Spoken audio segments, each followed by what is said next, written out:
Hello दोस्तों, आज हम आप सभी के बीच लेकर के ईवीएस फर्स्ट पेपर का पेडागॉजी लेकर के आप सभी के बीच आ चुके हैं। तो सबसे पहले तो मैंने एक क्लास पेडागॉजी की डाल दी थी और ये सेकंड क्लास है जिसमें हम पूरी पेडागॉजी ईवीएस की कवर करने की कोशिश करेंगे। तो आइए फटाफट देख लेते हैं। ईवीएस पढ़ लेते हैं। ईवीएस 1 से 5 क्लास के लिए सीटेट का है।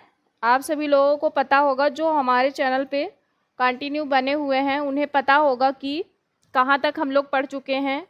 जहाँ तक पढ़ चुके हैं उसके जस्ट आगे से हम लोग कंटिन्यू करेंगे। तो सबसे पहले आ जाते हैं, देख लेते हैं शिक्षक।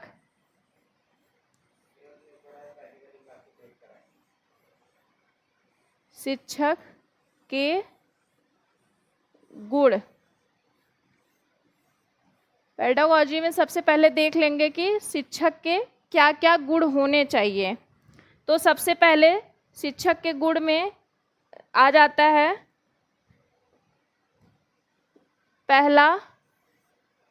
पहले तो विषय वस्तु का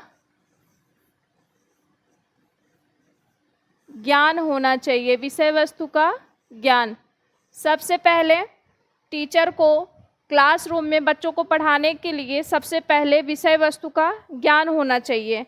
अगर टीचर को विषय वस्तु का ज्ञान ही नहीं होगा तो बच्चों को क्या ही पढ़ाएगा। तो सबसे पहला गुण टीचर का आ जाता है कि टीचर को विषय वस्तु का ज्ञान होना चाहिए। उसके बाद आ जाते हैं, देख लेते हैं सेकंड, बाल विकास की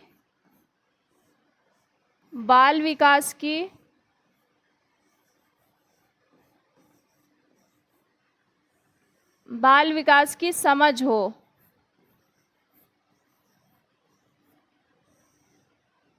जो शिक्षक हो उसको बाल विकास की समझ हो, तभी तो वो बच्चों को समझ करके उन्हें उनके हिसाब से शिक्षा दे पाएगा। क्योंकि छोटे बच्चे बहुत ही छोटे होते हैं और अभी का जो चल रहा है उसके अकॉर्डिंग हम लोग बच्चों को बाल केंद्रित शिक्षण की व्यवस्था की गई है। जैसे कि छोटे बच्चों को ही ध्यान में रख करके शिक्षा दी जा रही है।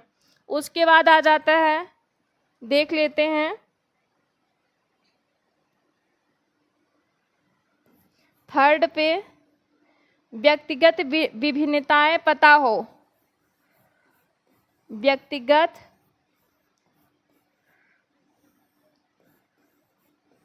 विभिन्नताएं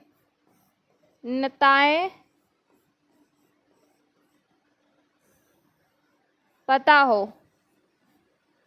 शिक्षक को बच्चों की व्यक्तिगत विभिन्नताएं पता हो, नहीं तो वो कैसे शिक्षा देगा। उसको शिक्षा देने में भी प्रॉब्लम होगी और बच्चों को समझने में भी प्रॉब्लम होगी। जैसे कि आप सभी लोगों को पता ही होगा, जिन्होंने डीएलएड या बीएड किया है उन्हें तो पता ही होगा व्यक्तिगत विभिन्नताएं, कि सारे बच्चे एक जैसे नहीं होते हैं।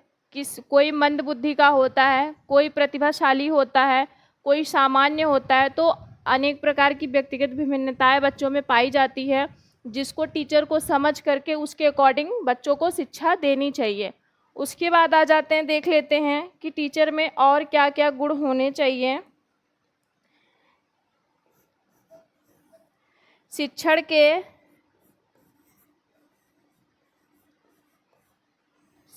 के अलग अलग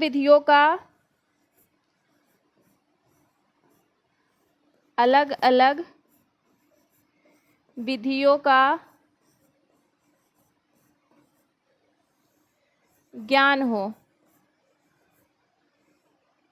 शिक्षक में अलग अलग विधियों का ज्ञान हो और उसे शिक्षक को बहुत अच्छे से पता हो कि कैसे बेस्ट यूज करके हम बच्चों को पढ़ा सकते हैं। जैसे कि टीएलएम, उसके बाद प्रोजेक्टर, बहुत सारे इस समय बहुत सारी तकनीकें, ऐसे टेक्नोलॉजी आ गई है जिसके माध्यम से हम बच्चों को बहुत अच्छे से, जैसे भ्रमण करवा करके खेल विधि से, और फिर टीएलएम के माध्यम से, प्रोजेक्टर के माध्यम से बहुत तरीके से बच्चों को पढ़ा सकते हैं या फिर शिक्षण दे सकते हैं, जिससे बच्चे इसको बहुत ही उत्साहपूर्वक सीखेंगे और मन लगा करके पढ़ेंगे, बच्चे कक्षा में बोर नहीं होंगे। सबसे ज़्यादा तो पेपर में पेडागोजी में ऐसे ही टाइप के क्वेश्चन बनते हैं कि बच्चे को रटने को तो बिल्कुल ही मना किया गया है कि बच्चों को रटा करके बिल्कुल नहीं पढ़ाना है।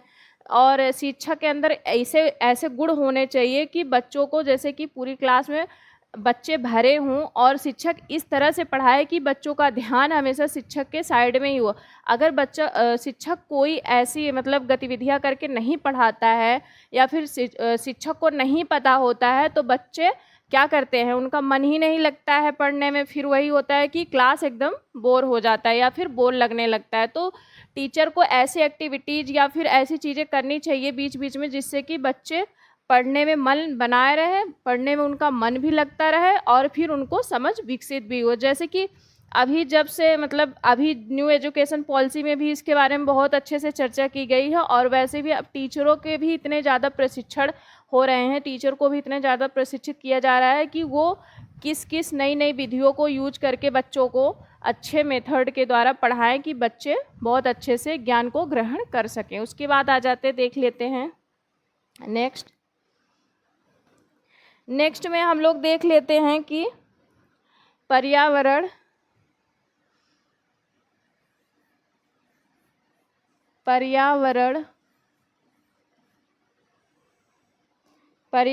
को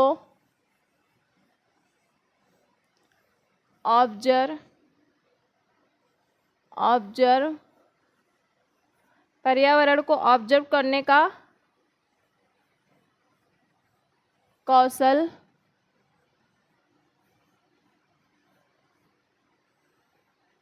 कौशल विकसित करें।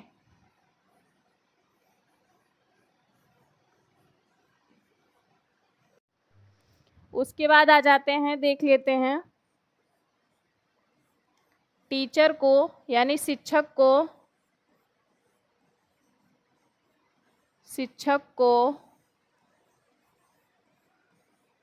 क्लास में बच्चों के साथ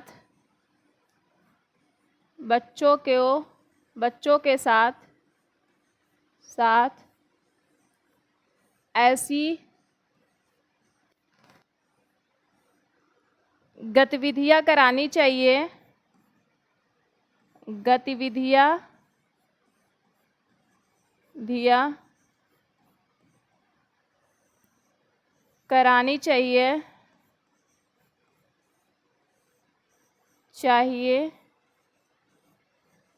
देख लेते हैं कि शिक्षक को क्लास में बच्चों के साथ ऐसी गतिविधियां करानी चाहिए कि बच्चे स्वयं करके सीखें। जैसे कि बच्चे अगर स्वयं करके सीखेंगे तो वो कुछ न कुछ त्रुटि भी करेंगे। और ये जो प्राइमरी का सीटेट का पेपर होता है, यानी जो प्राइमरी के बच्चे होते हैं उनके लिए ये आम चीज़ है कि वो त्रुटि करके ही सीखते हैं। जब वो स्वयं करेंगे तो त्रुटि तो करेंगे ही करेंगे। इससे है कि वो अगर आ जाए पेपर में कि त्रुटि करके सीखते हैं तो वो बेस्ट है, ये नहीं कि वो निगेटिव वर्ड है, वो पॉजिटिव वर्ड है कि बच्चे त्रुटि करके सीख रहे हैं। तो स्वयं आप लोग ही अपना खुद का एक वो लगाइए कि अगर आप स्वयं करके सीखेंगे तो कुछ न कुछ तो त्रुटि होगी ही होगी उसमें। उसके बाद जैसे कोई चीज़ आप बनाना, एक मिट्टी का, पहले छोटे में लोग रहते थे तो मिट्टी का घर बनाते थे तो पहली बार में तो वो बन नहीं जाता था, उसको 2-3 बार प्रयास करने के बाद उसके बाद वो परफेक्ट बनता था। तो वैसे ही जब बच्चे त्रुटि करके सीखेंगे, त्रुटियां धीरे धीरे करते रहेंगे, उसमें थोड़ा थोड़ा करके परिवर्तन, उसके बाद उनका एक दिन ऐसा होगा कि वो त्रुटियां करना बंद कर देंगे। तो शिक्षक को क्लास में बच्चों के साथ ऐसी गतिविधियां करानी चाहिए। उसके बाद आ जाते देख लेते हैं कि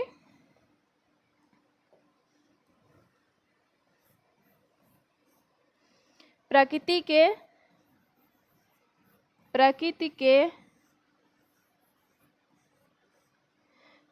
के साथ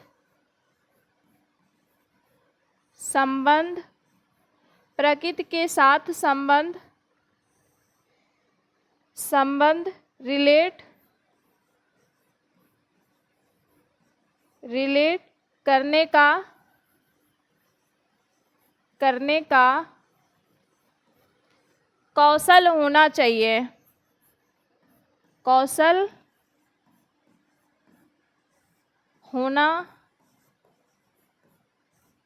चाहिए। जो टीचर है उसको प्रकृति के साथ, जो प्रकृति है हमारी, उसके साथ संबंध स्थापित करने का कौशल होना चाहिए। जैसे कि अगर बच्चे को पढ़ा रहा है टीचर, तो उसे प्रकृति से कनेक्ट करके चीज़ें जो भी प्राकृतिक रूप से पाई जाती हैं उससे कनेक्ट करके बच्चों को पढ़ाएंगे तो उससे बच्चे ज़्यादा सीख सकेंगे। जैसे अगर बच्चों को पेड़ के बारे में या फिर लकड़ी के बारे में बताना, या फिर जैसे कि किसी फर्नीचर, किसी भी चीज़ से रिलेटेड अगर बताना है, तो सबसे पहले उनको बताना चाहिए कि प्रकृति में तो पेड़ के बारे में सबसे पहले, या फिर उनके पूर्व ज्ञान में जा कर के उन्हें बताना चाहिए, जो उन्हें पूर्व ज्ञान मतलब उनके पूर्व ज्ञान के आधार पे बताना चाहिए कि जैसे कि पेड़ है, पेड़ से क्या बोलते हैं कि काट करके लकड़ी बनाई जाती है, उसके बाद वो अलग अलग चीज़ों में यूज किया जाता है। तो बच्चे इससे ज़्यादा अच्छे से समझ सकते हैं। उसके बाद आ जाते हैं, देख लेते हैं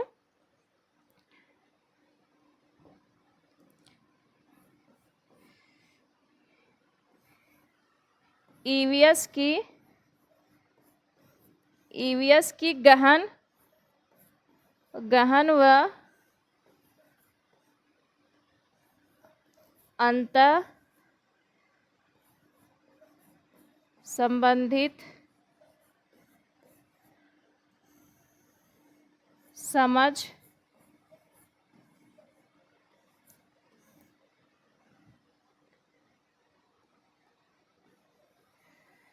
ईवीएस की गहन व अंतर संबंधित समझ विकसित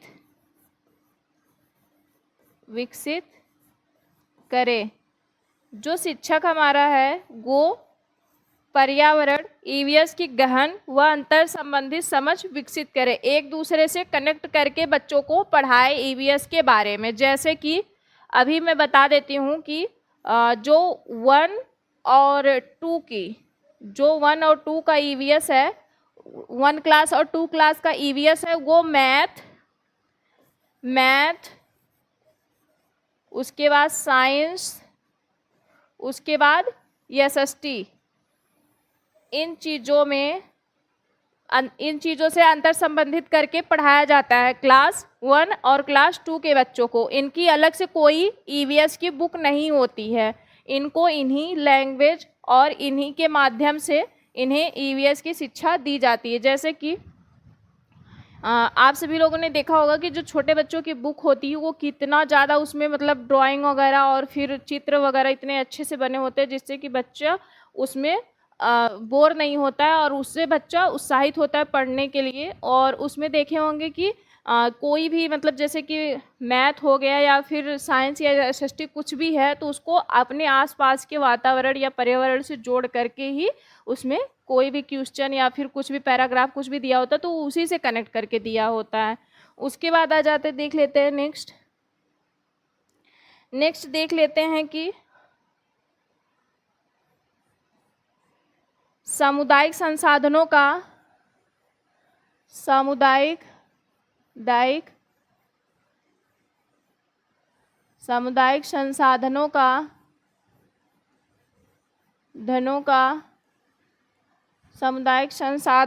प्रयोग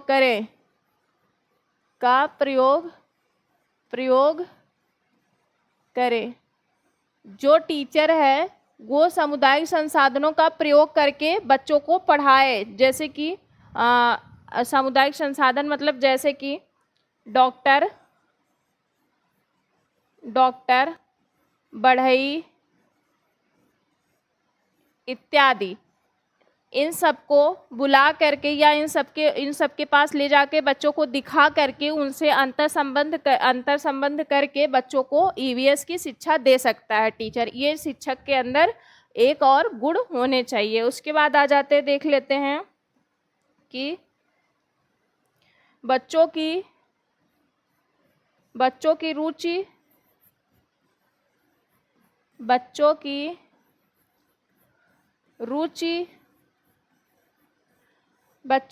व कल्पना को बढ़ाने का, बच्चों की रुचि व कल्पना को बढ़ाने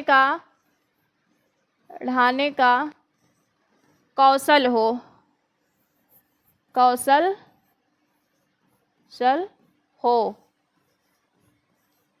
एक शिक्षक में बच्चों के रुचि व कल्पना को बढ़ाने का कौशल हो।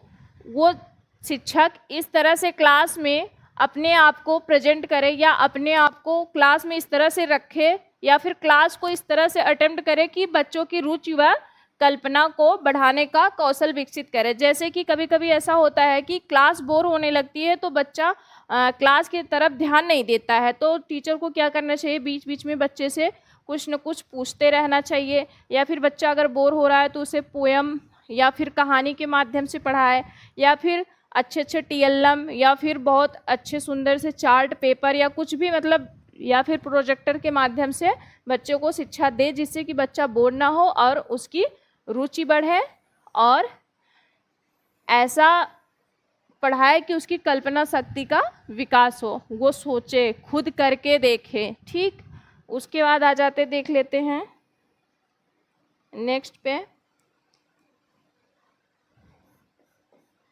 प्रॉब्लम के सॉल्यूशन निकालने का कौशल विकसित करें। निकालने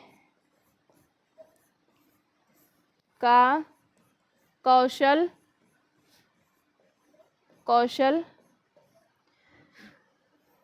विकसित करें।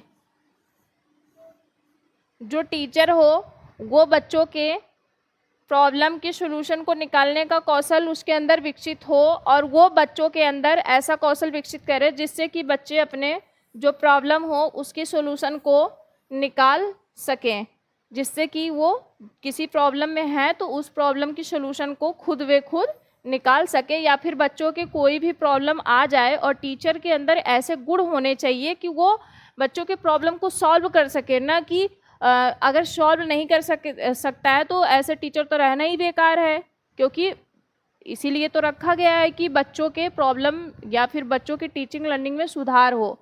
इसीलिए तो टीचरों को इतना ज़्यादा अच्छे से प्रशिक्षित किया जा रहा है। अब जब NEP 2020 आई है, इसमें बहुत ज़्यादा फोकस किया गया है बच्चों की शिक्षा को लेकर के ही।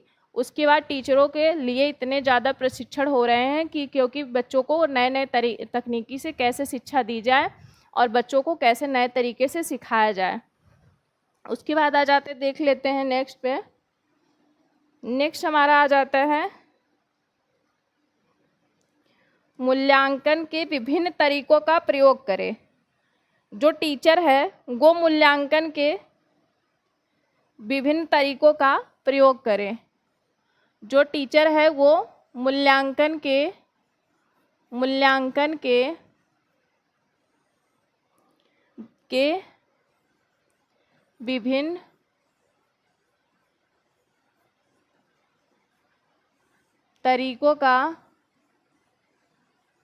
का प्रयोग करें।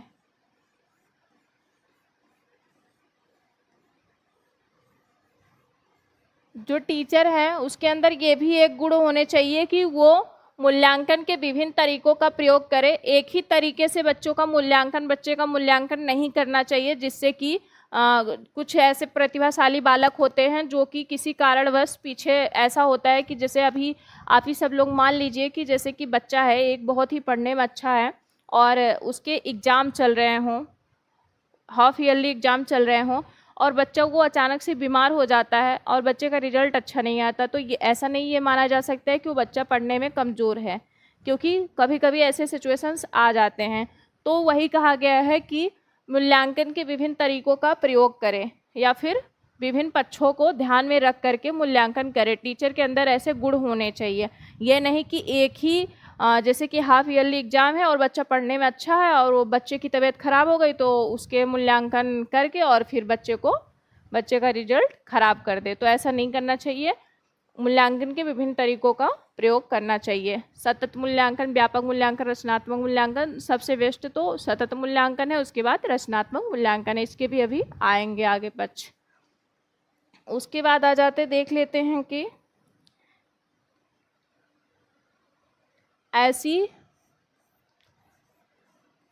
ऐसी टीचिंग मेथड यूज करे टीचर, मेथड यूज करे टीचर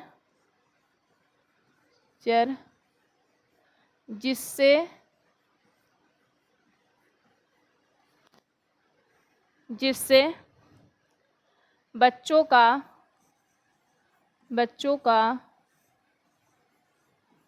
क्लास में मन लगे।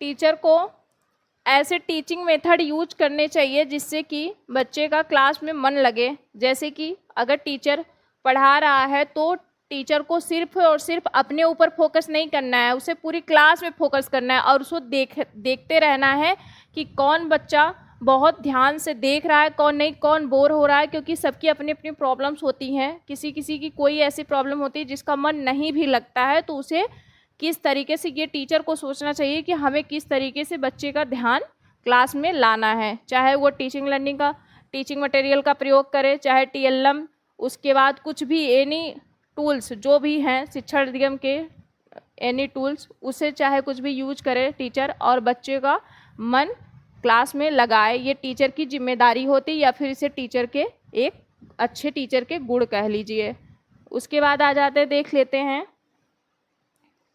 कि टीचर EVS अध्यापन के संसाधन। टीचर EVS अध्यापन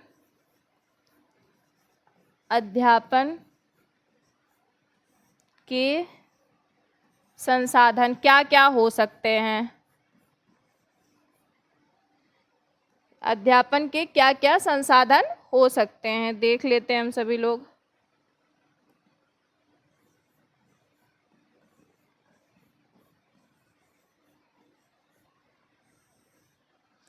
सबसे पहला नंबर, तो मेरी राइटिंग बहुत ही ख़राब है, आप सभी लोग राइटिंग पे ध्यान मत दीजिएगा और पढ़ाई पे ध्यान दीजिएगा। तो ये है टीचर EVS अध्यापन के संसाधन।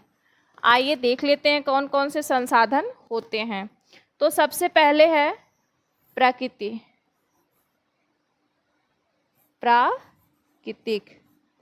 सबसे पहले आ जाता है प्राकृतिक संसाधन,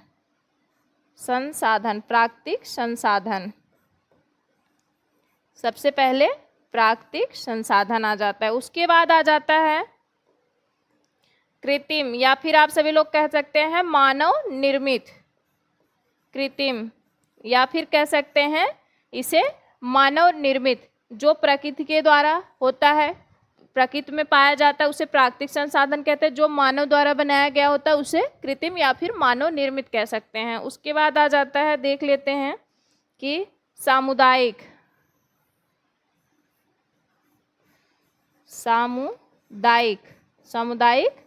संसाधन। उसके बाद आ जाता है अपनी मीडिया भी एक तरीके का EVS का संसाधन है अध्यापन के लिए। उसके बाद आ जाते हैं, देख लेते हैं कि एक और बचता है जो कि इस समय बहुत ही महत्वपूर्ण है, टेक्नोलॉजी। ये टेक्नोलॉजी नहीं होती तो क्या हम आपको पढ़ा रहे होते? नहीं पढ़ा रहे होते। सबसे ज़्यादा इम्पोर्टेंट क्या है आज के समय में? टेक्नोलॉजी सबसे ज़्यादा इम्पोर्टेंट है। उसके बाद आ जाते, देख लेते हैं कि इन सब का यूज करके टीचिंग EVS का अध्यापन किया जाता है। जैसे कि देख लेते हैं, प्राकृतिक जो है ये पेड़ पौधों, जानवर, नदी नाले, तालाब का अध्ययन करते हैं, पेड़ पौधों का अध्ययन करते हैं, जानवरों का अध्ययन करते हैं, और उसके बाद जो भी जितनी भी चीज़ें प्राकृतिक रूप से पाई जाती हैं उसका अध्ययन करते हैं, तो वो प्राकृतिक संसाधन कहलाता है। उसके बाद जो है मानव निर्मित संसाधन जो है ये, जैसे कि मानव द्वारा बनाया गया मैप, ग्लोब, ये सब चीज़ें जो हैं, चार्ट, ये सब चीज़ें मानव निर्मित है, मानव द्वारा बनाया गया है। उसके द्वारा हम ईवीएस का अध्ययन करते हैं। उसके बाद आ जाता है समुदाय। समुदाय में जैसे कि बढ़ई, कुम्हार, डॉक्टर, इन सब के जो भी काम होते हैं, जो भी वो लोग कर रहे होते हैं, उसके द्वारा हम ईवीएस का अध्ययन करते हैं, उसे कहते हैं सामुदायिक संसाधन। उसके बाद आ जाता है थर्ड नंबर पे अपनी मीडिया। अखबार, उसके बाद अखबारों की कटिंग, उसके बाद आ जाता है होर्डिंग, पैम्पलेट्स, टीवी, एडवर्टाइजमेंट, ये सब चीज़ें जो होती है मीडिया संसाधन होती है जिससे हम ईवीएस का अध्ययन करते हैं। उसके बाद टेक्नोलॉजी आप सभी लोगों को पता ही है, projector, PDF, YouTube, white board, अभी जो हम लोग पढ़ रहे हैं, अनौपचारिक शिक्षा ले रहे हैं, तो ये सब चीज़ें टेक्नोलॉजी में आ जाता है। उसके बाद आ जाते हैं नेक्स्ट पे। नेक्स्ट देख लेते हैं कि हमारा मूल्यांकन के तरीके,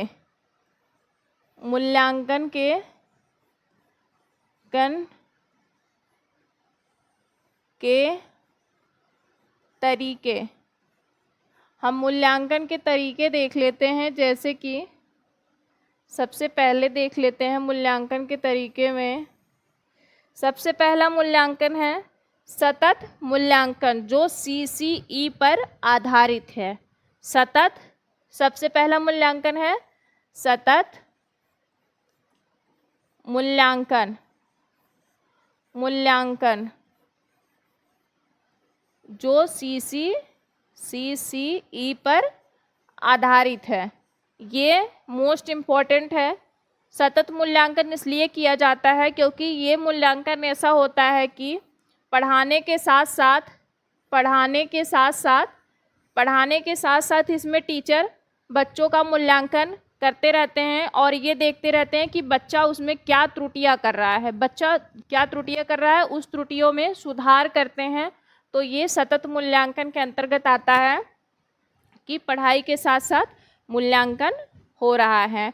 जैसे कि ये मूल्यांकन जो है ये 15-20 दिन में, एक हफ्ते में, ऐसे कि एक हफ्ते का पढ़ा दिया या फिर 2 दिन का पढ़ा दिया, उसके बाद मूल्यांकन कर रहे होते हैं टीचर, और फिर जो उसमें त्रुटियां आ रही होती हैं उसमें सुधार करते हैं। और इसके अपोजिट एक आता है व्यापक मूल्यांकन,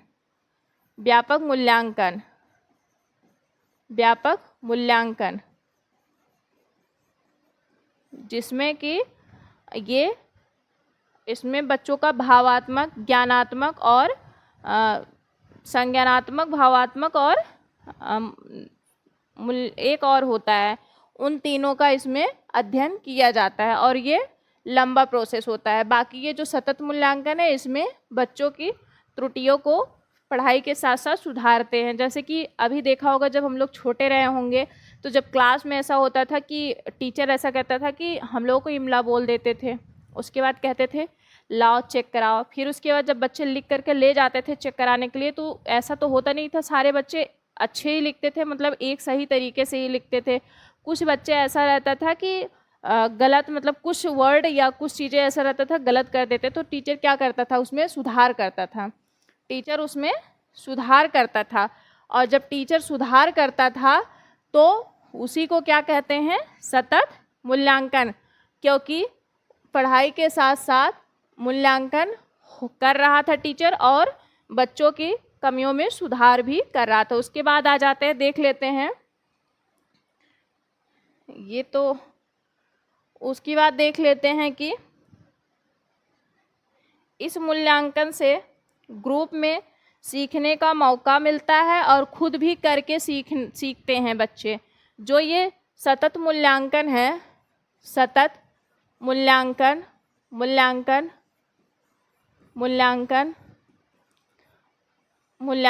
इस मूल्यांकन से बच्चों को ग्रुप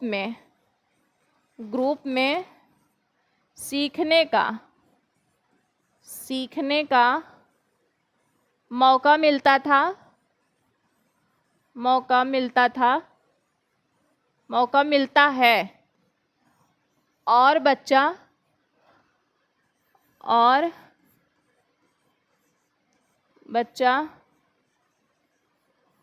खुद करके सीखता है, खुद करके सीखता है, सीखता है। जैसे कि जब बच्चा ग्रुप में सीखेगा तो उसे अलग अलग प्रकार की जानकारी होगी और बच्चे के अंदर हेट नहीं होगा। जैसे कि कभी कभी ऐसा होता है कि हमारे दोस्त हमसे ज़्यादा अच्छे होते हैं पढ़ने में, तो हमें अंदर से ज्वेलस होने लगता है, या फिर हमारे जो दोस्त होते हैं हमें देख करके ज्वेलस फील करने लगते हैं। लेकिन ये चीज़ अगर आप बचपन से ही बच्चों के अंदर विकसित करेंगे और डेवलप करेंगे, मतलब बच्चों को सिखाएंगे या बच्चों को ग्रुप में रख करके स्टडी कराएंगे, तो बच्चे ये नहीं है कि ऐसा कुछ सोचेंगे। वो उनके बारे में हो सकता है कि ऐसे कभी कभी भ्रम होता है कि हम सबसे ज़्यादा पढ़ने में अच्छे हैं। मेरे साथ भी यही हुआ था जब मैं अपने गांव में थी और फिर वहाँ पे मैंने टॉप किया, तो मुझे लगा कि मैं ही बहुत अच्छी हूँ पढ़ने में। तो कम जानकारी थी और कम चीज़ें मुझे मिलती थी, तो मुझे इतना नहीं समझ था कि हाँ दुनिया में मुझसे भी ज़्यादा पढ़ने वाले रईस लोग हैं।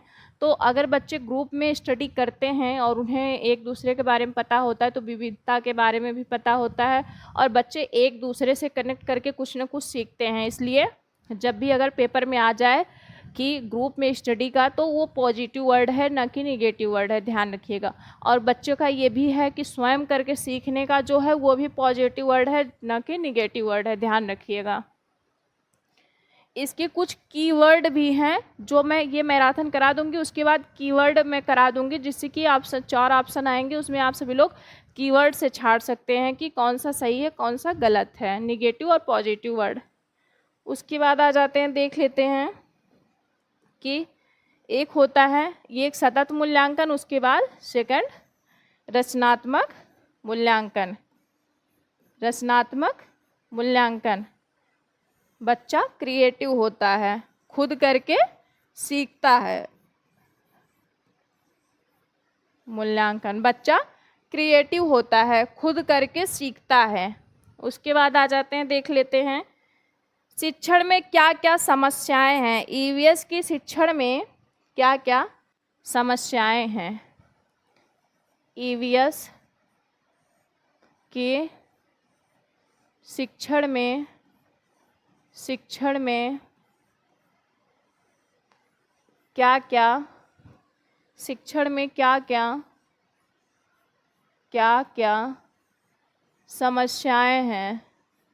समस्याएं हैं। ईवीएस के शिक्षण में क्या क्या समस्याएं हैं, आइए देख लेते हैं कि क्या क्या समस्याएं हैं। सबसे पहले है बच्चों से संबंधित। ईवीएस के शिक्षण में क्या क्या समस्याएं हैं, बच्चों से संबंधित।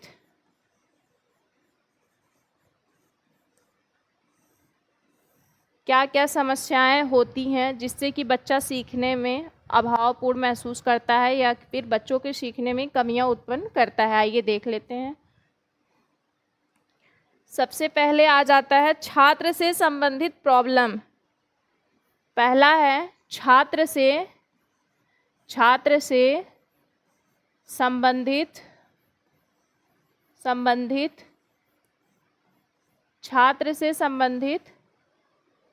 प्रॉब्लम। छात्र से संबंधित प्रॉब्लम, सबसे पहला समस्या आ जाता है छात्र से संबंधित प्रॉब्लम।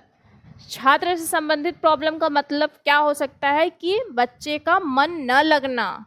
क्लास में जब टीचर पढ़ा रहा होता है तो बच्चे का मन न लगना क्लास में, सबसे पहली समस्या ये हो जाती, छात्र से संबंधित प्रॉब्लम, छात्र का मन न लगना। उसके बाद आ जाते, देख लेते हैं कि सेकंड ध्यान का अभाव। ध्यान का अभाव होना, बच्चा जो है उसके ध्यान का अभाव होना। ऐसा होता है कि बच्चे का ध्यान हो सकता है बाहर की क्लास से बाहर हो और क्लास में ध्यान बच्चा न दे रहा हो, क्योंकि क्या दिया गया, ईवीएस के शिक्षण में क्या क्या समस्याएं होती हैं। अभी हम इसके बारे में बताएंगे, इस समस्या का समाधान कैसे करते हैं। तो सबसे पहले समस्या देख लीजिए, अगर पेपर में पूछ ले तो ऐसे ऐसे आ जाता है, तो ध्यान रखिएगा। ध्यान का अभाव होना, उसके बाद आ जाता है थर्ड, आ जाता है कि पारिवारिक अभाव होना, पारिवारिक वारिक अभाव होना, अभाव होना, क्योंकि जो ईवीएस है इसको सीखने में परिवार की अहम भूमिका होती है। परिवार की सबसे पहला तो परिवार का अहम भूमिका हर चीज़ में होती है, लेकिन जो ईवीएस है इसमें परिवार की अहम भूमिका होती है। बच्चे का ध्यान या बच्चे को प्रॉब्लम आ रही हो तो ये सारे हो सकते, छात्र से संबंधित प्रॉब्लम, ध्यान का अभाव, पारिवारिक अभाव होना। उसके बाद आ जाते हैं, देख लेते हैं वातावरण अनुकूल न होना, वातावरण अनुकूल न होना, अनुकूल न होना, जैसे कि बच्चा जिस जगह से बिलोंग कर रहा है वहाँ का अगर वातावरण ही सही नहीं होगा, जैसे आसपास के पड़ोस के लोग ही सही नहीं होंगे, सही से लैंग्वेज नहीं यूज कर रहे होंगे, सही से किसी तरह से बात नहीं कर रहे होंगे, तो बच्चा क्या सीखेगा, उसको तो प्रॉब्लम आनी ही आनी है। इसीलिए ये क्या कह रहा है, वातावरण अनुकूल ना होना। उसके बाद आ जाते, देख लेते हैं इच्छा न होना, इच्छा न होना, बच्चे की कभी कभी ऐसा होता है बच्चे की ही इच्छा ना हो। उसके बाद देख लेते हैं कि ज्ञान न होना, ज्ञान न होना,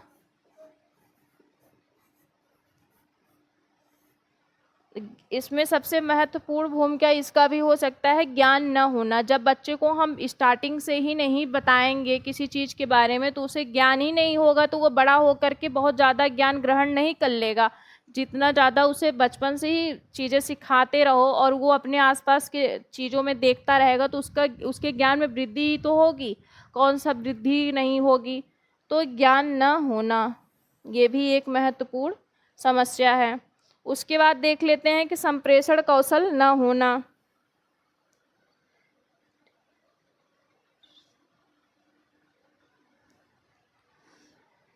उसके बाद देख लेते हैं कि जो टीचर है उससे भी रिलेटेड कुछ हैं कि संप्रेषण कौशल न होना, कौशल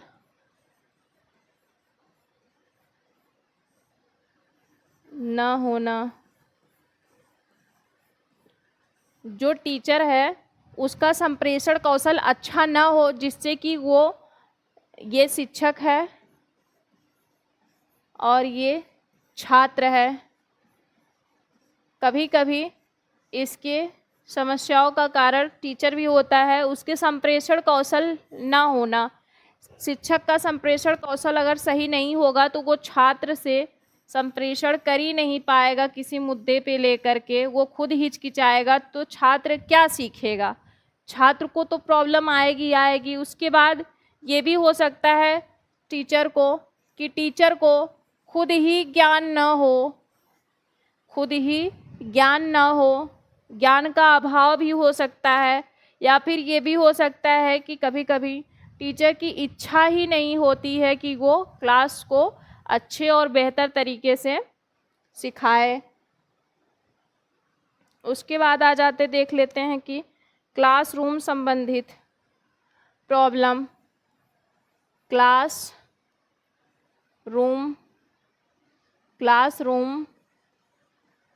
संबंधित समस्या,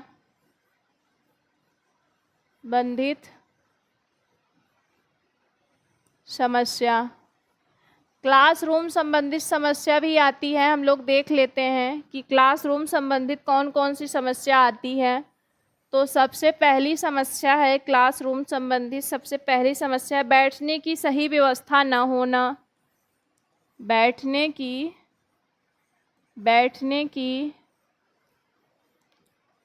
सही व्यवस्था न होना, व्यवस्था न होना,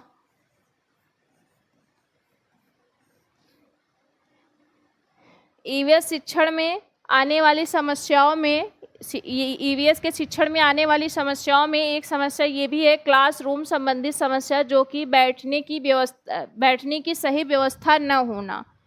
जैसे कि एडमिशन बहुत ज़्यादा ले लिया जाए और वहाँ पे बैठने की व्यवस्था कम हो, या फिर छोटा रूम हो, या फिर वहाँ पे जो बैठने के चार्ट नीचे के जो दिए जाते हैं, या फिर डेस्क बेंच नीचे का जो भी वो दिया जाता है, चारपाई या फिर कुछ भी कह सकते हैं उसे, और डेस्क बेंच, तो उसमें हो सकता है कि बैठने की व्यवस्था सही ना हो या फिर अभाव हो और एडमिशन ज़्यादा हो, इससे भी दिक्कत आती है। उसके बाद आ जाते हैं, देख लेते हैं कि संसाधन का अभाव होता है कभी कभी।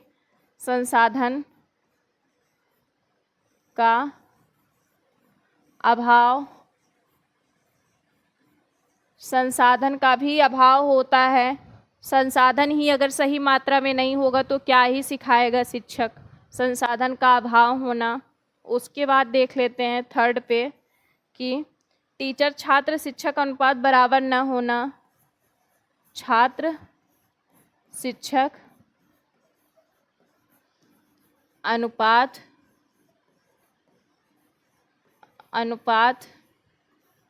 बराबर न होना।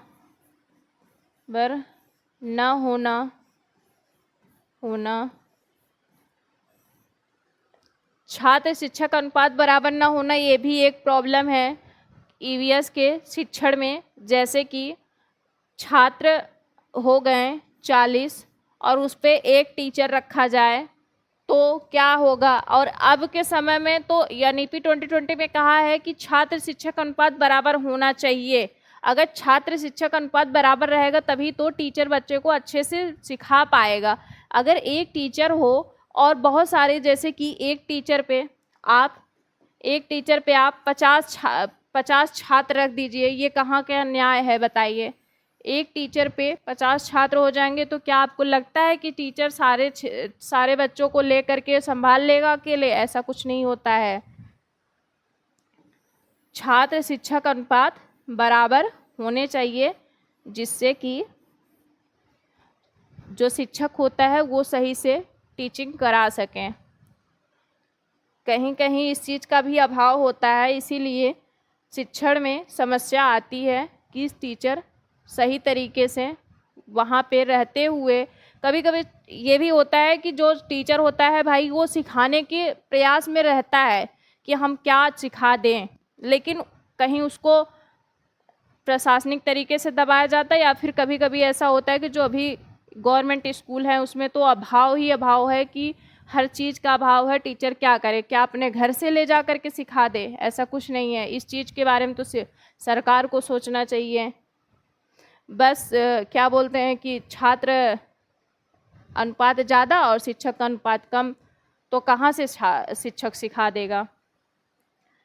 उसके बाद आ जाते, देख लेते हैं नेक्स्ट पे कि ईवीएस शिक्षण समस्या का समाधान। ईवीएस शिक्षण समस्या का समाधान। जो ईवीएस शिक्षण समस्या है उसका समाधान क्या हो सकता है, देख लेते हैं। समाधान, थोड़ा भाई लोग मेरी राइटिंग पे मत जाना, क्योंकि मेरी राइटिंग बहुत ही खराब है, ठीक है? राइटिंग पे मत जाना। तो ईवीएस शिक्षण समस्या समाधान में सबसे पहले तो आप सभी लोगों को पता होगा, टीचिंग तो आप सभी लोगों की लगी ही होगी, जहाँ पे आप सभी लोग, जैसे कि अगर आप बीटीसी कर रहे हैं तो आपको चारों सेमेस्टर में एक बार टीचिंग लगेगी। बाकी बीएड वालों का तो अलग ही वो रहता है। तो आप गए होंगे तो आप खुद ही टीएलएम के माध्यम से पढ़ाए होंगे। तो मेन सबसे हो जाता है टीएलएम, सबसे मेन हो जाता है टीएलएम, टीएलएम। इसका फुल फॉर्म है शिक्षण सहायक सामग्री।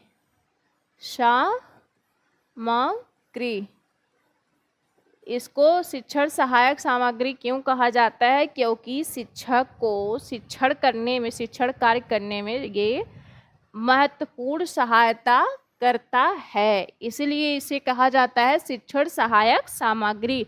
और इसका एक नाम और है, देख लेते हैं कि इसका दूसरा नाम है अनुदेशात्मक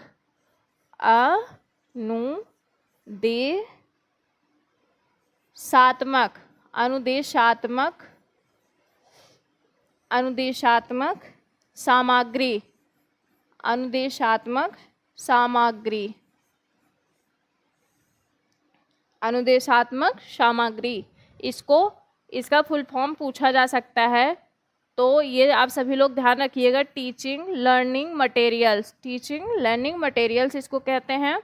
इसका है शिक्षण सहायक सामग्री, या फिर इसको कह सकते हैं अनुदेशात्मक सामग्री।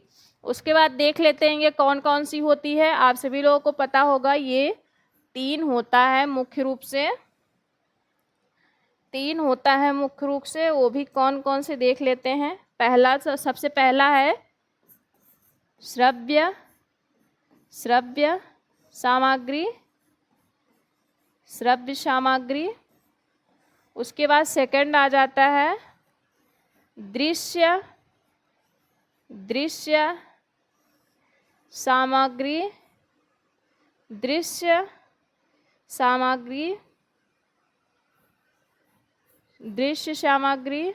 उसके बाद आ जाते हैं थर्ड पे श्रव्य दृश्य सामग्री।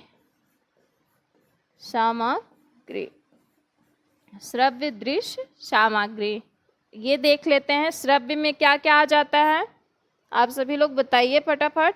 श्रव्य में आ जाता है सबसे पहले टेप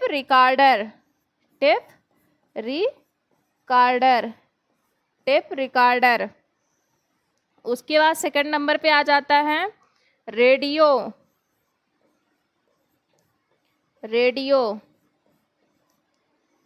उसके बाद आ जाता है तीसरे नंबर पे ग्रामोफोन।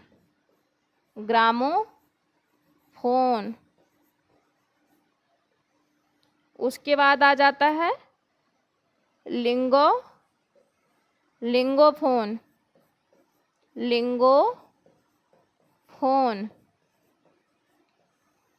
उसके बाद आ जाता है इस पे दृश्य पे आ जाता है सबसे पहला नंबर, दृश्य पे आ जाता है प्रोजेक्टर के माध्यम से प्रोजेक्टर। उसके बाद सेकंड पे आ जाता है चार्ट या फिर ग्लोब। उसके बाद मानचित्र। उसके बाद आ जाते हैं श्रव्य दृश्य पे आ जाते हैं सबसे पहले टीवी। उसके बाद कंप्यूटर।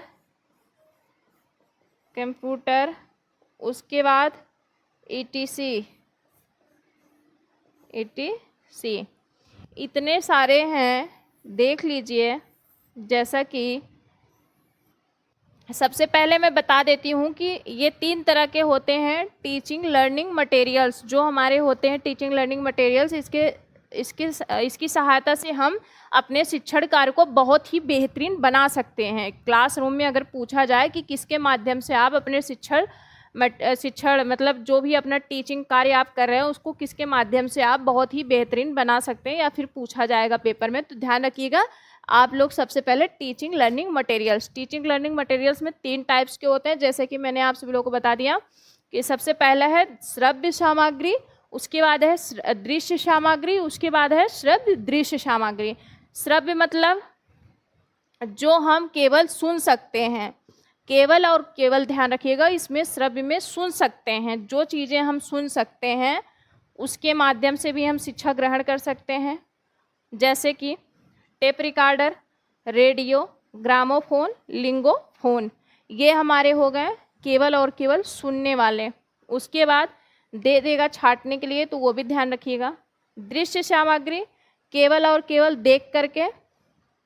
कभी कभी ये भी होता है कि जो क्या बोलते हैं कि बच्चे होते हैं जो कि सामान्य बच्चों से अलग होते हैं, ठीक, उन बच्चों के लिए ये भी बहुत इम्पॉर्टेंट भूमिका अदा करता है। दृश्य में आ जाता है सबसे पहले प्रोजेक्टर, उसके बाद चार्ट, ग्लोब, मानचित्र। इसके माध्यम से केवल हम देख करके शिक्षा ग्रहण कर सकते हैं। सबसे बेस्ट अगर पूछे कि सबसे बेस्ट इन तीनों में से कौन सा शिक्षण सामग्री है, तो सबसे बेस्ट है श्रव्य दृश्य सामग्री, जिसके माध्यम से हम देख भी सकते हैं और सुन भी सकते हैं। सबसे ज़्यादा आपको कौन सा ज्ञान अस्थायी होगा, जिसे आप देख भी सकेंगे और सुन भी सकेंगे, वही ज्ञान आपको सबसे ज़्यादा समय तक अस्थायी होता है, वही ज्ञान आपका। तो सबसे बेस्ट कौन सा है, ध्यान रखिएगा, श्रव्य दृश्य सामग्री सबसे बेस्ट है। बाकी आप सभी लोग स्क्रीनशॉट ले लीजिए, उसके बाद आगे नेक्स्ट चलते हैं। आप सभी लोगों ने स्क्रीनशॉट ले लिया होगा, तो इसके बाद चल रहे नेक्स्ट देखते हैं।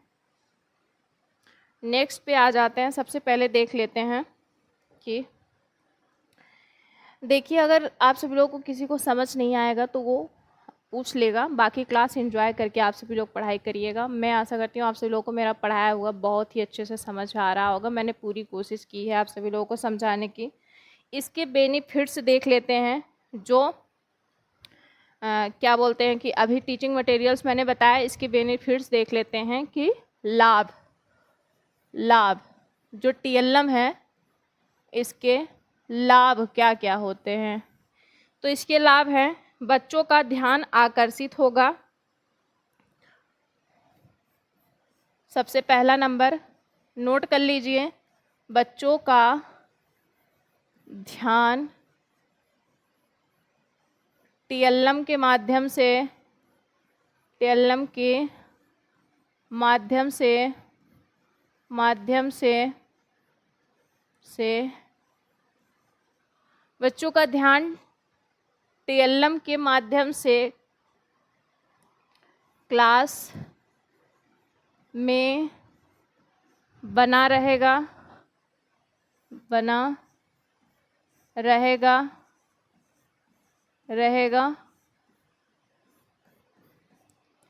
TLM के माध्यम से बच्चों का ज्ञान TLM के माध्यम से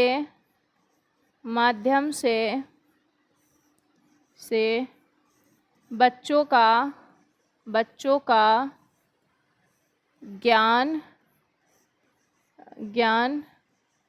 अधिक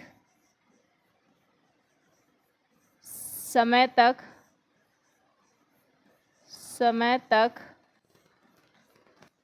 तक अस्थायी होता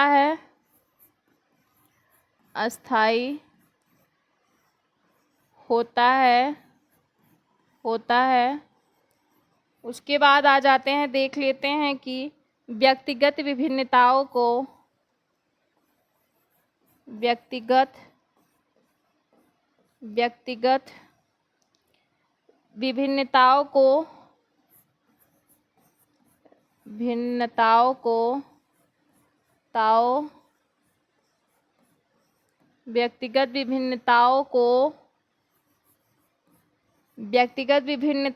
को ज़्यादा बेहतर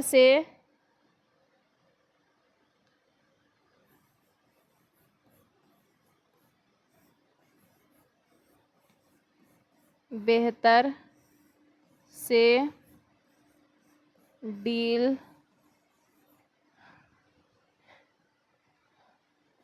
किया जा सकता है, या फिर कह सकते हैं कि व्यक्तिगत विभिन्नताओं को ध्यान में रख करके TLM का प्रयोग किया जा सकता है, जो उनके लिए बहुत ही बेहतरीन या लाभदायी होगा। उसके बाद आ जाते हैं, देख लेते हैं कि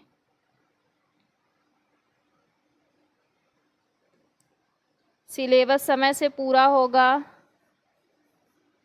सिलेबस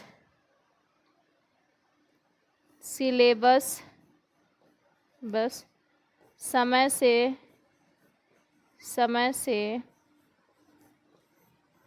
पूरा होगा।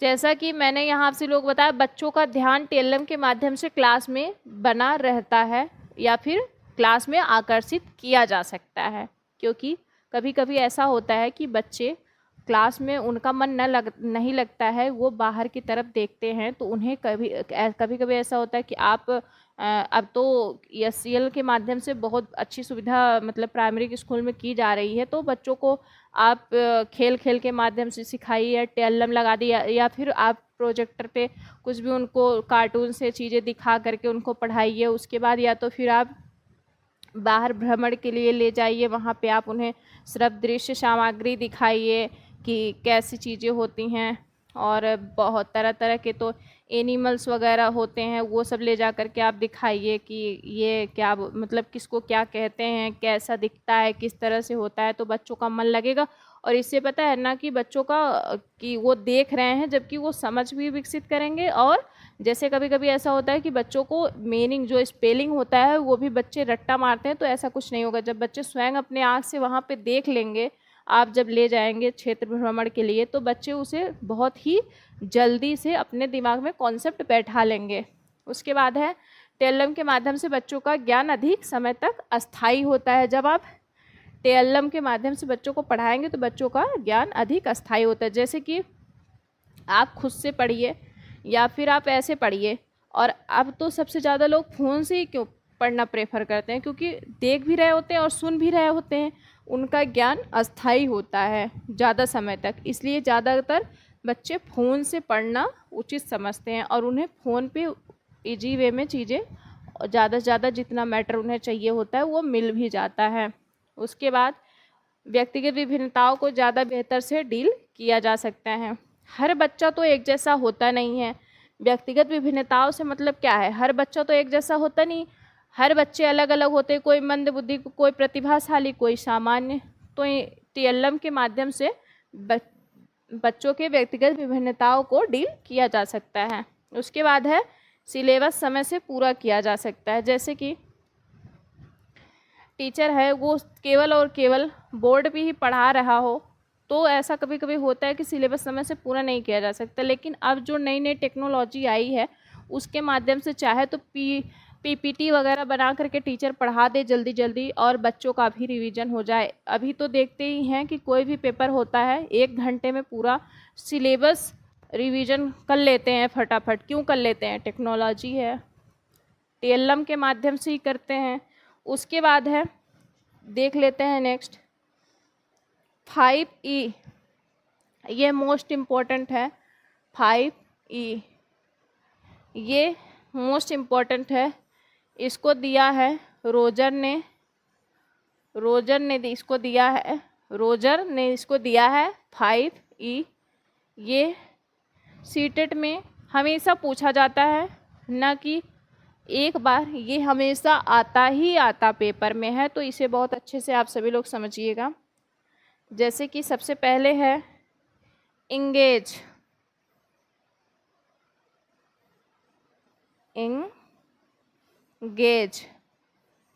सबसे पहले आ जाता है इंगेज, संलग्न करना, सबसे पहले आ जाता है इंगेज, संलग्न करना। देख लेते हैं ये संलग्न करना होता क्या है, 5E रोजर, ये संलग्न करना है जो, 1 मिनट, संलग्न करना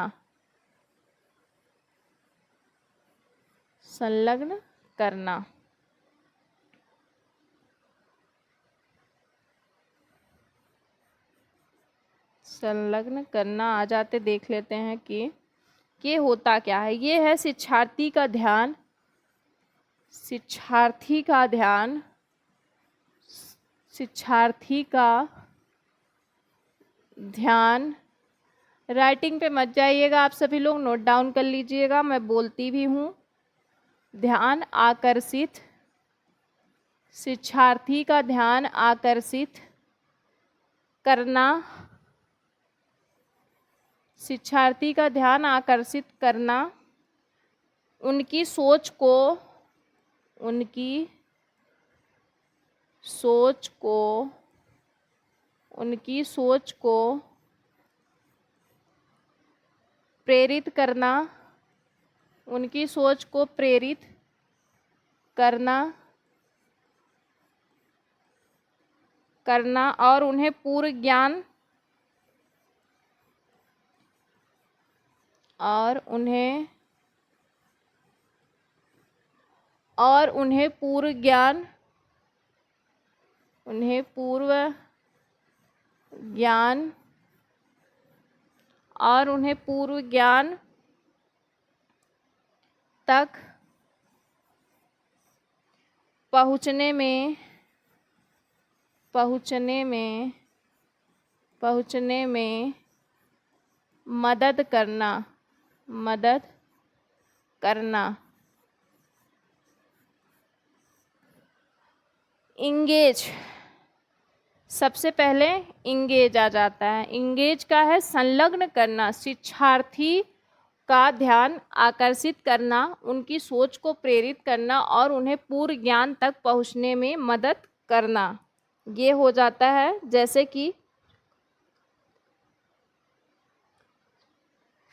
जैसे कि सबसे पहले आ जाता है कि बच्चे आपके क्लास में आते हैं, सबसे पहले आप उन्हें क्या करेंगे, भगा देंगे या फिर उनसे इंगेज नहीं होंगे।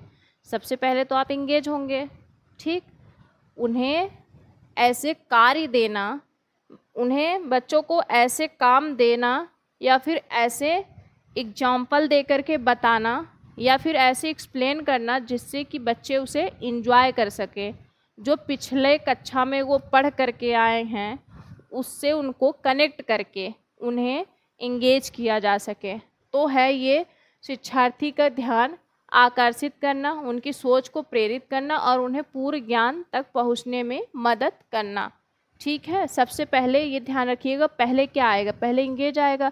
क्योंकि आपके क्लास में जब एक का बच्चा एडमिशन लेता है तो सबसे पहले टीचर का क्या दायित्व होता है, उसी बच्चे को इंगेज करें। उसके बाद आ जाते हैं सेकंड नंबर पे, देख लेते हैं कि इंगेज के बाद आ जाता है हमारा, इंगेज के बाद आ जाता है सेकंड नंबर पे एक्सप्लोर, एक्सप्लोर। इंगेज के बाद आ जाता है एक्सप्लोर। एक्सप्लोर में देख लेते हैं कि ये है अन्वेषण करना, अन्वेषण, अन्वेषण यानी खोज करना, अन्वेषण करना। इसमें ये आ जाता है कि आप बच्चे को ऐसे प्रश्न दीजिए या फिर ऐसे चीज़ें दीजिए जो बच्चा खोज करके, उसको आनंद ले करके, उसको ढूंढ करके ज्ञान अर्जित करे। जैसे कि आ जाता है शिक्षार्थियों को, शिक्षार्थियों को, शिक्षार्थियों को योजना बनाने,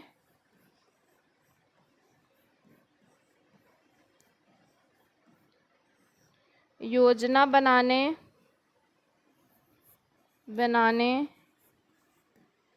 शिक्षार्थियों को योजना बनाने, जांच करने और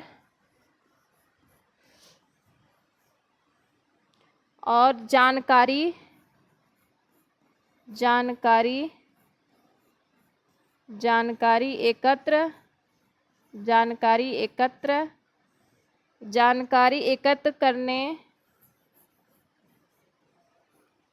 करने और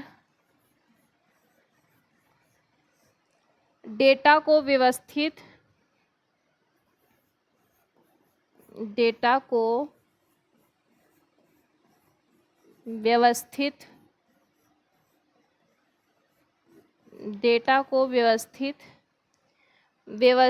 करने के लिए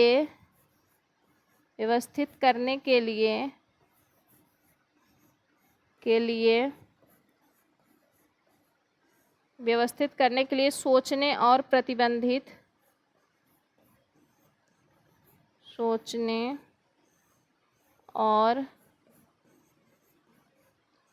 प्रतिबंधित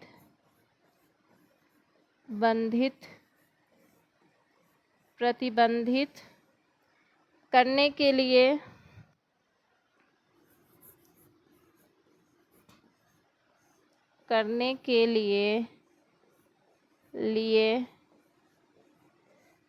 के लिए प्रारंभिक अर्थ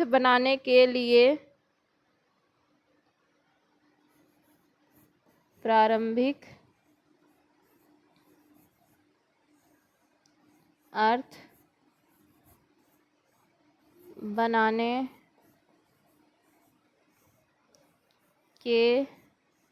के लिए समय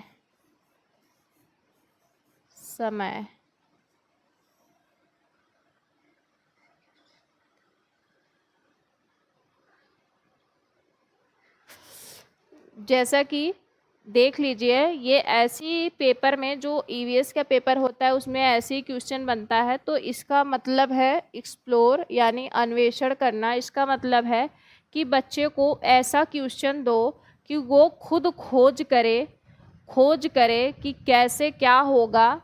उसको रट्टा नहीं मरवाना है। और ये चीज़ ध्यान रखिएगा, कहीं भी पेपर में रट्टा से रिलेटेड आ जाए तो तुरंत वो निगेटिव यानी वो गलत होता है। ध्यान रखिएगा, समझ विकसित करवा कर बताना है बच्चे को, न कि रट्टा मरवाना है। उसके बाद आ जाते हैं नेक्स्ट पे, देख लेते हैं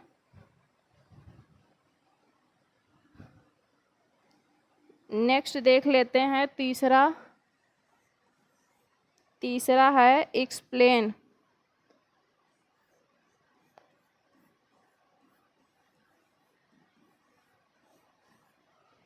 जो तीसरा है वो है एक्सप्लेन देख लेते हैं। व्याख्या, एक्सप्लेन मतलब व्याख्या।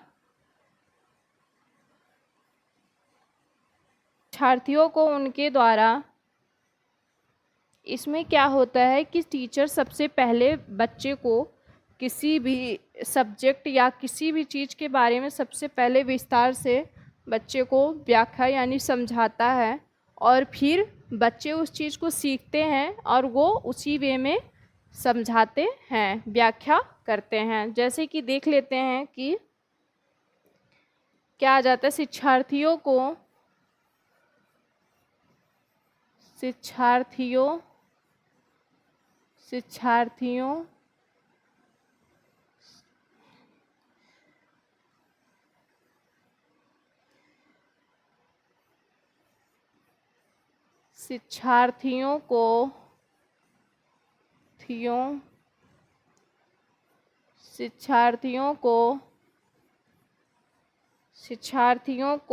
उनके द्वारा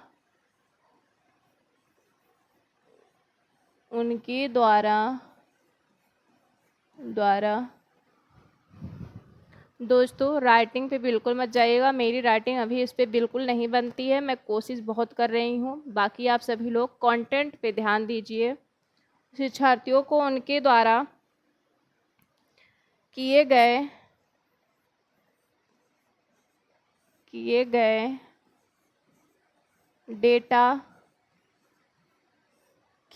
डेटा को साझा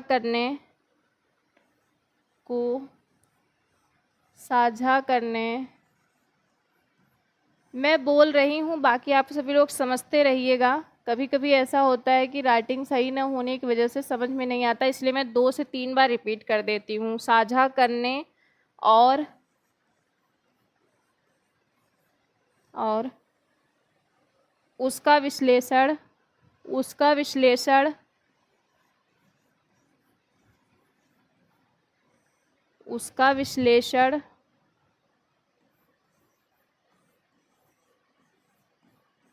उसका विश्लेषण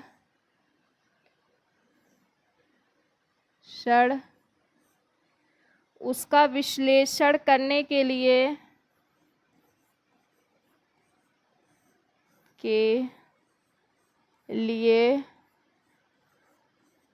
उसका विश्लेषण करने के लिए सामूहिक कार्य में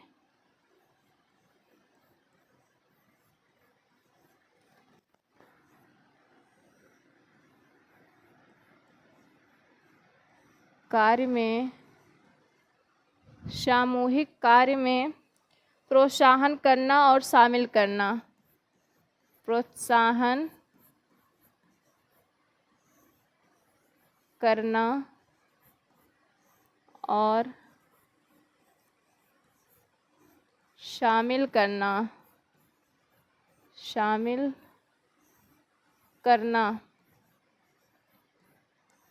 तो ये आ जाता है एक्सप्लेन, व्याख्या में ये है कि शिक्षार्थियों को उनके द्वारा किए गए डेटा को साझा करने और उसका विश्लेषण करने के लिए सामूहिक कार्य में प्रोत्साहन करना और शामिल करना। जैसे कि जो बच्चा कुछ भी कार्य कर रहा हो उसे सामूहिक रूप से साझा करके उसके विश्लेषण करने के लिए सामूहिक कार्य में प्रोत्साहन करना चाहिए और उसे एक्सप्लेन करना चाहिए, जिससे कि बच्चा अच्छा महसूस भी करता है और बच्चा वो खुद करने की कोशिश भी करता है। उसके बाद आ जाते हैं 4th नंबर पे, देख लेते हैं कि 4th है इलोबरेट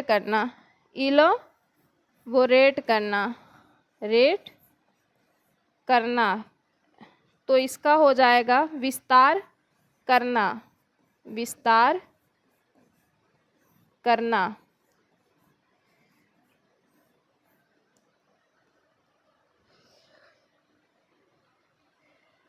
इसका मतलब ये हो जाता है कि बच्चे को इतनी समझ हो जाए कि वो अपने ग्रुप में या फिर अपने सहपाठियों को या भी किसी को भी वो विस्तार कर सके, विस्तार रूप से समझा सके, उसको इतनी समझ हो जाए वो अप्लाई कर सके।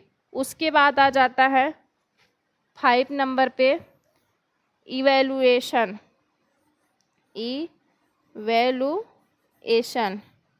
यानी इवैल्यूएट। इसका हो जाएगा मूल्यांकन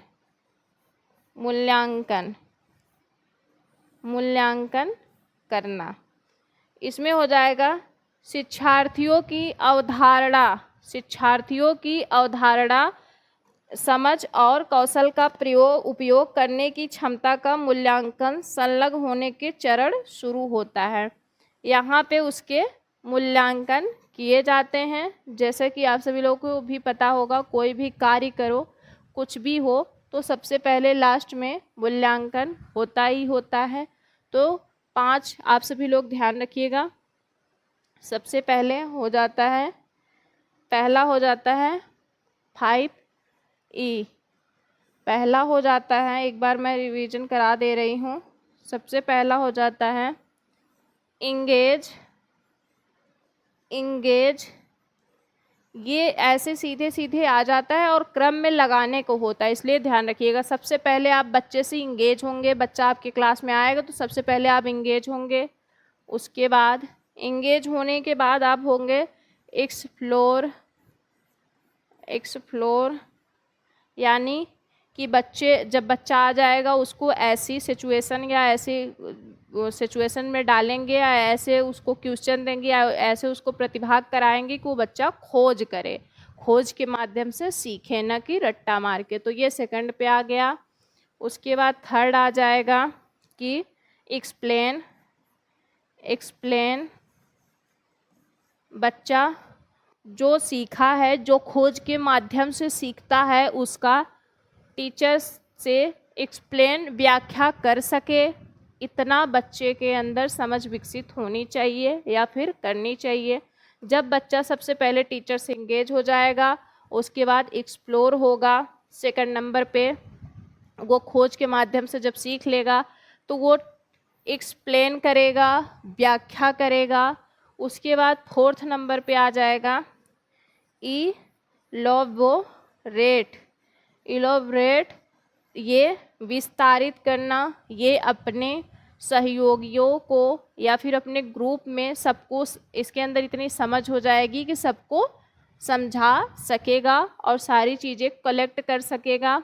उसके बाद 5 नंबर पे आ जाएगा इवैल्यूएट। इवैल्यूएट ये लास्ट नंबर पे मूल्यांकन करना। लास्ट नंबर पे मूल्यांकन करना हो गया। आज की वीडियो मैं यहीं पे एंड करती हूँ। बाकी कैसी लगी आप सभी लोग लाइक शेयर सब्सक्राइब करके ज़रूर बताइएगा।